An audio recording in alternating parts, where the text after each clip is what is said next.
डोळ्यांना विश्वास न बसणारं असं हे ठिकाण. तर सकाळपासूनच आपण आपल्या कुटुंबासोबत निघालो मांढर देवीच्या मार्गावर. पावसाच्या रिमझिमीत, सुंदरशा धुक्यात आणि हिरव्या डोंगरांच्या सानिध्यात आम्ही पोहोचलो मांढर देवी आणि काळूबाईच्या परिसरात आणि आपली कार पार्क करून निघालो मंदिराच्या दिशेने. पावसाळ्यात या ठिकाणाचं सौंदर्य काही वेगळंच आहे.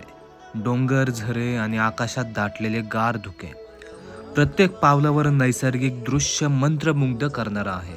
मांढर देवीच्या हिरव्यागार पर्वत रांगांमध्ये चालताना आणि काळूबाईच्या प्राचीन मंदिरात पोहोचताना आपल्याला जाणवतं की निसर्ग आणि अध्यात्म एकत्र येऊन एक वेगळाच अनुभव देतात. धुके, पावसाचे थेंब आणि पर्वत रांगांमधून वाहणाऱ्या झऱ्यांचं संगीत, हे सगळं आपल्याला एका वेगळ्या शांततेच्या दुनियेत घेऊन जातं. जर तुम्ही सुद्धा पावसाळ्यात प्रवास करण्याचा विचार करत असाल तर मांढर देवी काळूबाईला नक्की भेट द्या आणि अनुभव घ्या हिरव्या पर्वत रांगांमध्ये पसरलेले धुके, पावसाळ्याची ताजगी आणि मंदिराचा आध्यात्मिक अनुभव.